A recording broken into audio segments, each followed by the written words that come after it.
Hi everyone, आज मैं आपके लिए लेके आई हूँ डेफिशिएंसी सिम्टम्स की ट्रिक्स और इन ट्रिक्स को याद करने का भी तरीका लेके आई हूँ और मैं आपको सब कुछ लॉजिकली भी एक्सप्लेन करूँगी। तो सबसे पहला जो डेफिशिएंसी डिसीज होता है ये होता है क्लोरोसिस।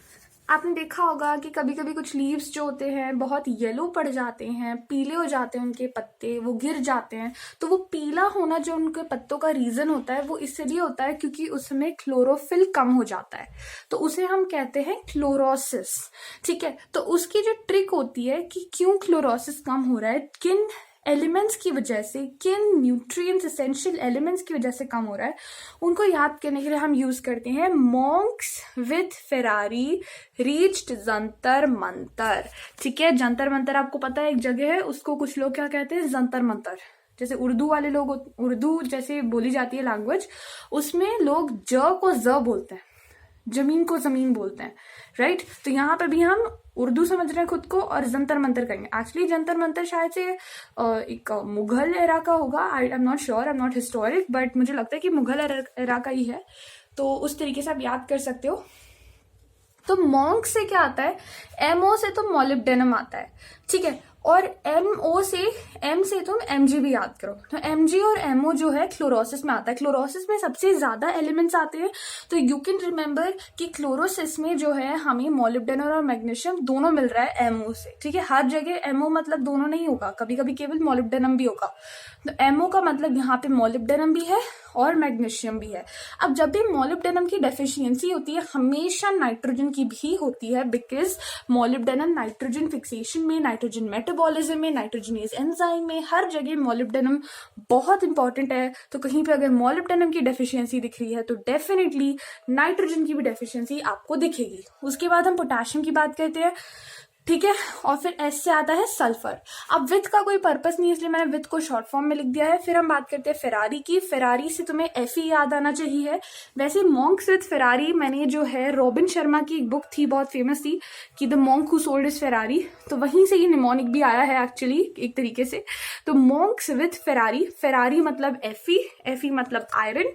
रीच्ड, अब रीच्ड का कोई सिग्निफिकेंस नहीं है, आर से कोई एलिमेंट है क्या पीरियोडिक टेबल में, रुबिडियम है और दो तीन है, पर मतलब उनका कोई सिग्निफिकेंस है नहीं, एसेंशियल एलिमेंट्स वो है नहीं। ये सारे के सारे जो तुम देख रहे हो सारे के सारे एसेंशियल है। यहाँ पे एन से एन मत सोचना, because N is not essential, essential की हम बात कर रहे हैं। बेटा हमेशा याद रखना कि केवल इसेंशियल एलिमेंट्स ही हमें डेफिशिएंसी कॉज कर सकते हैं, केवल उन्हीं के लैक से हमें इतनी मतलब डेफिशिएंसी आ सकती है। इसीलिए एन को कभी एन मत समझना, बिकॉज एन जो है बेनिफिशियल है पर इसेंशियल नहीं है। ठीक है, तो यहाँ पे केवल इसेंशियल एलिमेंट्स की बात हो रही है। फेरारी, एफी, जंतर मंतर बिल्कुल ऑब्वियस है, Z N and M N. ठीक है, उसको लिखा ही इस तरीके से गया है कि तुम्हें याद रहे। तो एम से तुम्हें मैग्नीशियम, मॉलिब्डेनम और एम एन, तीनों के तीनों एम तुम्हें क्लोरोसिस में दिखेंगे, बिकॉज लीव्स इतनी बारी येलो होते हैं, इतने सारे लीव्स येलो जाते हैं। इनफैक्ट मेरे गार्डन में भी बहुत सारे येलो है। I can just go show you right now. मैं छोड़ो अभी नहीं दिखाती, बट आप खुद के अपने गार्डन में भी जाओगे, देखोगे तो आपको दिखेगा कि इतने सारे लीव्स येलो होते हैं। ठीक है, तो Zn और Mn का तो एकदम ऑब्वियस ही है कि Zn जो है वो डेफिनेटली जिंक सिग्निफाई कर रहा है, Mn जो है डेफिनेटली मैंगनीज सिग्निफाई कर रहा है, और क्लोरोसिस बहुत कॉमन है, सारे लीव्स की येलोइंग होती है। तो यहाँ पे सबसे ज्यादा इसेंशियल एलिमेंट्स की और कमी से क्लोरोसिस हो जाता है। कोई सा भी इसेंशियल एलिमेंट गायब होगा, तुम्हारा क्लोरोसिस हो जाएगा, तुम्हारे लीव्स जो है पीले पड़ जाएंगे। इसीलिए इसमें इतने सारे इसेंशियल एलिमेंट्स इन्वॉल्व है। अब निक्रोसिस की बात करते हैं। निक्रोसिस का क्या मतलब होता है कि किसी भी प्लांट पार्ट का मर जाना, डेथ ऑफ प्लांट टिश्यू। देखो डेथ वैसे किसी भी टिश्यू की हो सकती है, पर यहाँ पे इस कॉन्टेक्स्ट में हम केवल प्लांट टिश्यूज की बात कर रहे हैं। तो जब निक्रोसिस की बात करते हो बेटा, तो यहाँ पे एक निमोनिक आता है, काकू किल्ड मैगी। ठीक है, अब काकू एक बच्चे का नाम है और उसने अपनी दोस्त मैगी को मार दिया। अब किल्ड से तुम्हें याद आना चाहिए निक्रोसिस, बिकॉज निक्रोसिस जो है डेथ से एसोसिएटेड है, निक्रोसिस किलिंग से एसोसिएटेड है, डेथ से एसोसिएटेड है। तो निक्रोसिस जो है एकदम इस निमोनिक में किल्ड के साथ एकदम जम के बैठता है। काकू से तुम्हें का से याद आना चाहिए कैल्शियम, कू से याद आना चाहिए कॉपर, किल्ड से याद आना चाहिए पोटेशियम, और मैगी से याद आना चाहिए एमजी। तो ये बहुत स्ट्रेट फॉरवर्ड है, काकू killed Maggi, calcium, copper, potassium और मैग्नीशियम की डेफिशिएंसी से हमें क्या हो रहा है, निक्रोसिस हो रहा है। अगर कोई लीफ पत्ता मर के गिर रहा है, फॉल हो रहा है, तो डेफिनेटली उसको निक्रोसिस है, जो कि इन सब की वजह से है। फिर इनहिबिशन ऑफ सेल डिवीजन कैसे होता है? इनहिबिशन ऑफ सेल डिवीजन, जो कि सेल डिवीजन रोकता है प्लांट्स में, प्लांट्स की ग्रोथ रोक देता है, स्टंटेड ग्रोथ कर देता है। तो ये सब होता है इन एलिमेंट्स की वजह से। मॉन्क, अब मॉन्क में एमओ होता है मोलिब्डेनम, ठीक है। तो हर जगह एमओ जो है मैग्नीशियम को घुसाएगा नहीं अपने साथ, फालतू में मैग्नीशियम को अपॉर्चुनिटी नहीं देगा कि बेटा तू भी आ जा हमारे साथ, नहीं, क्योंकि एमजी जो है वो केवल क्लोरोसिस और निक्रोसिस में आ रहा है, ठीक है। हर जगह तुम्हें एमओ से मोलिब्डेनम ही मिलेगा, केवल एक जगह पे जहां पे क्लोरोसिस में हर एलिमेंट ही घुस रहा है, देखो जंतर मंतर सब आ रहा है, इतना लंबा निमोनिक है, तो उधर ही तुम्हें केवल मोलिब्डेनम और मैग्नीशियम दोनों दिखेगा। इनहिबिशन ऑफ सेल डिवीजन में खाली मोलिब्डेनम दिखेगा।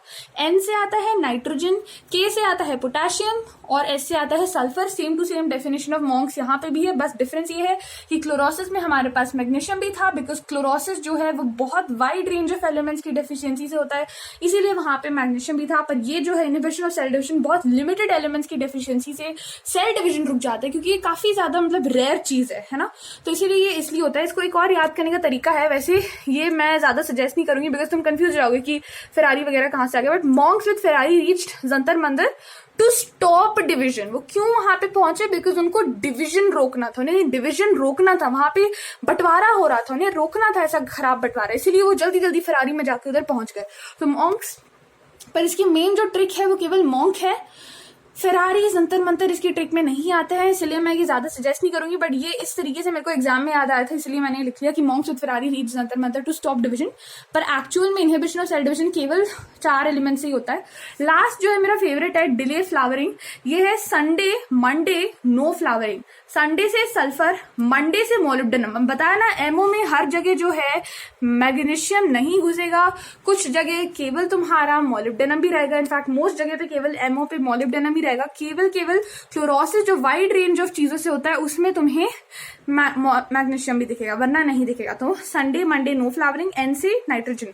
एक और चीज, जहां पे भी मोलिब्डेनम की बेटा डेफिशिएंसी है वहां पे नाइट्रोजन की होगी ही होगी, बिकॉज मोलिब्डेनम की वजह से नाइट्रोजन है, मोलिब्डेनम की वजह से नाइट्रोजन है। और नाइट्रोजन तुम देख सकते हो मेजोरिटी में है, मेजोरिटी में नाइट्रोजन दिख रहा है।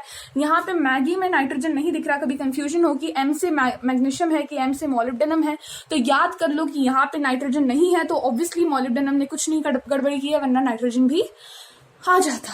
तो that's it. I am sorry लंबा वीडियो हो गया, बिकॉज मुझे पूरा एक्सप्लेन करना था, याद करवाना था अभी, बट आई होप अब याद हो गया है, और दैट्स ऑल।